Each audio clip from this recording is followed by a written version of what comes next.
हंगामा करने वाले लोग वहाँ से चले जाते हैं। यहाँ लू शांगलन क्लोथिंग की ओनर से बोलता है कि मेरा हंगामा करने का कोई इरादा नहीं था, क्यों ना हम कॉन्ट्रैक्ट की डेट सेट कर लें।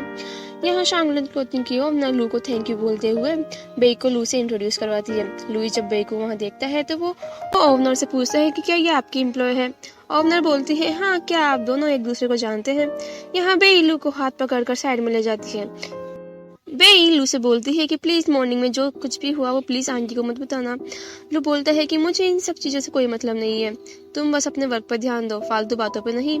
इतना कहकर लू वहाँ से चला जाता है। सीन शिफ्ट होता है और इधर बेई की स्टेप मदर उसके फादर से पूछ रही होती है कि बेई शादी के लिए कन्विंस हुई या नहीं। बेई के फादर कोई जवाब नहीं देते। इतने में ही मैनी बोलती है कि इस तरह से कैसे कोई लड़का शादी के लिए हाँ कर सकता है। बेई की स्टेप मॉम बोलती है कि हो सकता है उसे कोई बीमारी हो, इसलिए वो उससे कोई शादी नहीं कर रहा और उसने सू फैमिली को चुना है शादी करने के लिए। इधर जब बेई घर जाती है तो वहाँ वो उसके फादर को देखती है जिनके हाथ में एक किताब थी। बेई उनसे पूछती है कि आप यहाँ क्या कर रहे हैं। बेई के फादर बोलते हैं कि वो मैं तुमसे पूछने आया था कि तुमने मेरे प्रपोजल के बारे में क्या सोचा। बेई मना कर देती है और उनसे पूछती है कि आपके पास ये बुक कहाँ से आई, ये तो बहुत टाइम पहले गुम गई थी ना।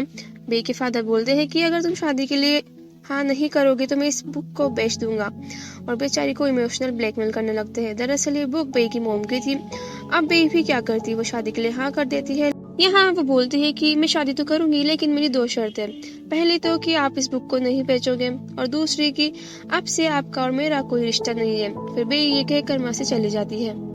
इधर लू का असिस्टेंट उसे बताता है कि सू फैमिली की डॉटर शादी करने के लिए तैयार हो गई है, वो आपसे मिलना चाहती है। फिर बेई एक होटल में जाती है उसके होने वाले हस्बैंड से मिलने के लिए। बेई को नहीं पता था कि वो लड़का कैसा दिखता है और कौन है।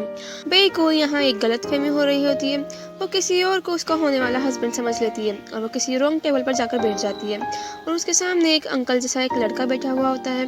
वो दोनों बात कर रहे होते हैं। इधर मैनी उनको चुप कर देख रही होती है। मैनी मन ही मन खुश हो रही होती है कि अच्छा हुआ मैंने शादी के लिए मना कर दिया, और बेई तुम इसी लायक हो, ये कहकर वहाँ से चली जाती है। मैनी के जाने के बाद वहाँ लू आता है। लू को शायद पता था बेई के बारे में।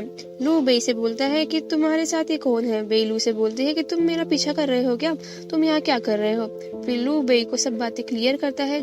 जब जाकर बेई को समझ आता है कि यहाँ पर क्या चल रहा है और उसे गलतफहमी हो गई थी।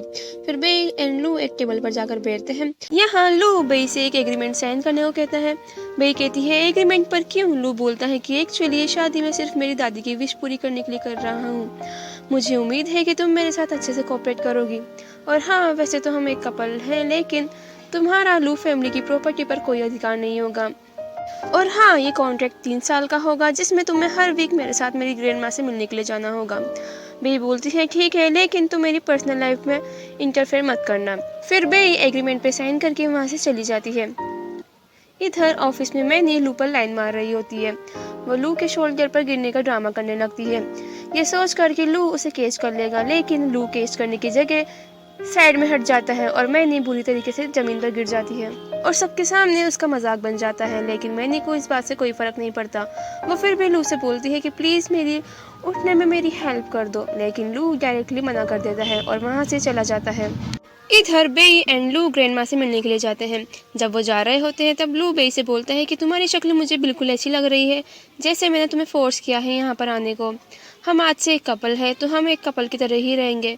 फिर लू बेई के शोल्डर पर हाथ रख लेता है और बेई के लिए एक नर्वसनेस क्रिएट कर देता है। दोनों जब अंदर जाते हैं तब लू की दादी बेई से बोलती है कि तुम बिल्कुल तुम्हारी ग्रैंडमा की तरह लगती हो, और लू से शादी की क्या प्लान से इसे पूछती है। लू बोलता है कि मैं शादी के बारे में मेरी बर्थडे पार्टी पर अनाउंस कर दूंगा।